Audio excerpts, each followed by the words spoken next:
Rocket jumps, nail climbs, tribal boosting, grenade jumping, the list of ways to boost yourself is nearly endless. In lieu of a guide showing every single possible jump, let's discuss the basic approaches to each of these techniques and leave you with some ideas on how to make them your own.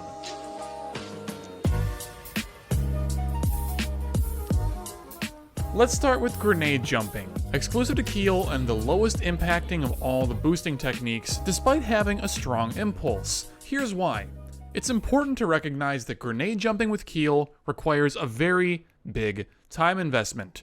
2 seconds between firing and detonation of the grenade is huge. You can't just nade jump on a whim, you have to plan it in advance. Not only that, you have to pray that your opponents don't get in your way, hurting your momentum before you get to your grenade. Performing a grenade jump is quite simple. Just fire a grenade, count 0, 1, 2 in your head, and jump on 2. Doesn't matter if you fire it at your feet, bounce it off a wall, shoot at max distance, shoot it straight in the air, whatever. The detonation timer is always the same.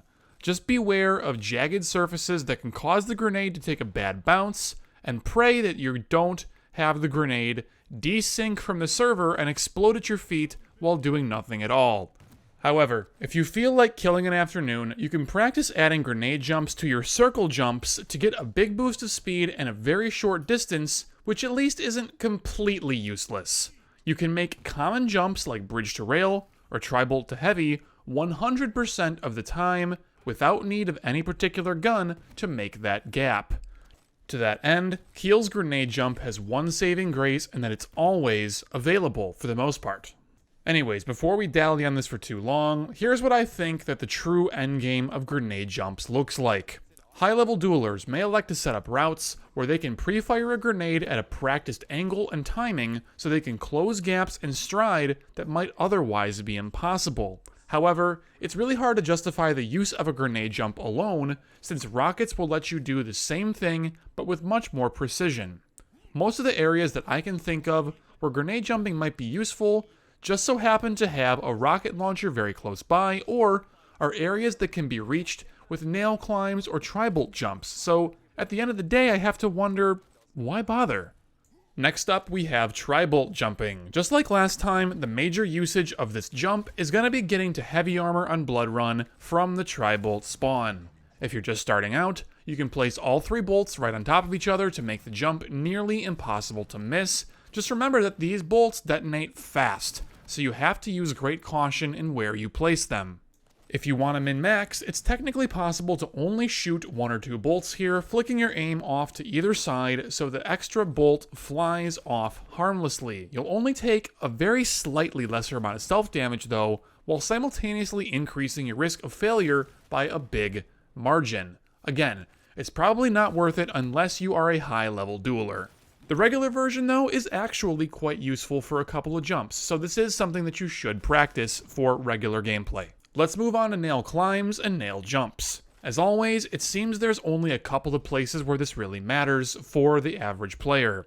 You can use it to climb from tri-bolt to heavy armor on Blood Run, and it's perfect for making bridge to rail if you're playing a slow champion. First, let's go over nail climbs, then we'll move on to nail jumps. Starting on Blood Run, what you want to do with the nail gun is pick a spot on the wall that'll be right around shin height when you jump. Try to keep your crosshair locked on that spot during your jump. Try to start shooting at the exact same time as you press jump. This particular climb, as you're seeing here, is one of the most relevant nail climbs in the entire game, so if you only practice one, this is the one to do. It can be very picky though with your jump position, jump timing, the angle that you approach the wall, the angle that you're shooting the wall, and many other little minutiae, so expect to fail at this climb a lot until you get it right. I can't teach every little bit of it unless we have a 10-minute video dedicated just to that, so let me know in the comments if you really want to see something like that, but the basics here are that you need to practice this, and this is not a super difficult nail climb. Watch the clips, slow them down if you have to, and just try to learn from what I'm doing, but the idea here is pick a spot on the wall, jump, shoot that spot at the wall, track that spot at the wall, and you will boost yourself up into that heavy armor. It's not bad, but you will get frustrated for the first 20 minutes or so if you are doing this for the first time ever, but give it time, you will pick it up. If it's any consolation, I myself am still not 100% on this nail climb with champions like Keel, for example, so don't feel bad if you're not perfect with it right away. This is one that's going to take some time to really get down, and it's also one that you're not going to use super often, and it's one that's right next to Tri-Bolt. You can just Tri-Bolt jump, so it's not super worth it. It's more for style points than anything else, but the fundamentals are still there if a map other than Blood Run were to come out that has a viable nail climb that actually matters. Now, let's go for a much more relevant and actually useful version of this nail gun boost that you can really use as a regular player, as an advanced player, whatever, in your games. Blood Covenant, Bridge to Rail. This is best performed by the standard 2-jump Bridge to Rail combo, which you can perform with much faster champions, but we're doing this with Keel. We're slow. We need the nail gun to make this happen. So what you're going to do that standard 2-jump Bridge to Rail combo, add a single nail to your second jump, fired directly at your feet, simultaneously with your jump button. Here's the full walkthrough. Do a shallow circle jump, maybe 1/3 to 1/2 of what you would normally do. Look to the left towards the wall if you absolutely have to, just to make it a little bit easier to input that basic 1/3 to 1/2-ish kinda circle jump, right? That's really what you're looking for. The main thing is that what you're trying to do is get the maximum speed possible off this circle jump without going so fast that you propel yourself off of the bridge. That's more of an angle thing than a speed thing, especially with a champion like Keel, but the idea is to get as close to the edge as possible at the highest speed as possible. When you land at the end of the bridge from your first circle jump, what you're going to do is look down at the ground and fire one single nail at the exact same time that you press jump to continue strafe jumping. You're going to combine those two ideas into one fluid motion, and that should allow you to continue moving without breaking your stride and get all the way to railgun effortlessly. Finally, let's get to what everyone here is waiting for, rocket jumping. Let's just break down some of the major types of jumps, and I'll leave it to you to learn how to apply them in your play. Most jumps are quite obvious. I wouldn't worry about the complex, multi-rocket jumps you might see on Twitch just yet if you're at the level where this video is still helpful to you. Take it one step at a time. At worst, a rocket jump is going to deal 50 damage to you, and with quad, that's 200, so be careful. Depending on what kind of rocket jump that you do, that damage will be reduced, but so will the impulse of the rocket you're using to propel yourself, so be wary. This means that there are 3 major factors to consider when performing rocket jumps: height, distance, and health loss. Sometimes you're going to want maximum height for a rocket jump. To get that, simply press jump and shoot at the exact same time while looking directly down at your feet. Very simple. To add distance while subtracting minimal height, you'll need to look down and behind yourself before firing. This is a little bit more advanced. It's going to require a very quick flick of your mouse to get where you want your aim to be without having to stop and line yourself up. It's something that you will learn with practice, so just do it and do it and do it for a while. Eventually, you're going to start to get those angles right, but you're not going to get it in your first 5 minutes. So practice, practice, practice. To maximize distance while minimizing height, you'll perform the same technique of looking behind yourself and to the ground when firing your rocket, but you simply will not press the jump button. This is perfect to jump across the blood pool pit on Blood Covenant as an example. The angle you shoot the rocket, or more plainly, the distance from your feet at which you shoot the rocket, is going to determine how high, far, and fast that you go. Sometimes you need to boost yourself high with a rocket jump, but you don't want to smash your head into the ceiling. In some locations, like jumping to railgun on Awoken, you'll want to simply fire a rocket into the ground without jumping.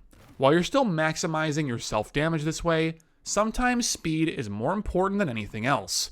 As you get better and better, you can start experimenting with shooting the rocket slightly before or after you press the jump button to optimize your height, distance, speed, and health loss, but this is more advanced and requires personal effort that, again, can't effectively be taught in the scope of this video, unfortunately. For some jumps, like the famous heavy armor on Blood Run, You need only minimum height and minimum distance, so we can focus on minimizing self-damage as well. In this case, jump extra early, look straight down, and fire a rocket at the apex, the highest point of your jump. This will get you right where you need to go, without wasting time dragging your head on the ceiling and then down the wall on an incorrect jump. It'll also limit your possibility of being floated by an LG. Finally, we'll scratch the surface of an advanced rocket jumping technique which isn't much of a jump at all. This type of rocket jump is used to propel yourself horizontally at great speed to cover large distances of the map in the blink of an eye. The easiest way to understand this concept is to place Sorlag on Burial Chamber. By shooting walls and even the floor while strafe jumping around the outside of the map, it's quite easy to surpass a speed of 1000 UPS with repeated rocket jumps. This is perfect for objective game modes like Sacrifice, and will be a major component of CTF once that releases as well.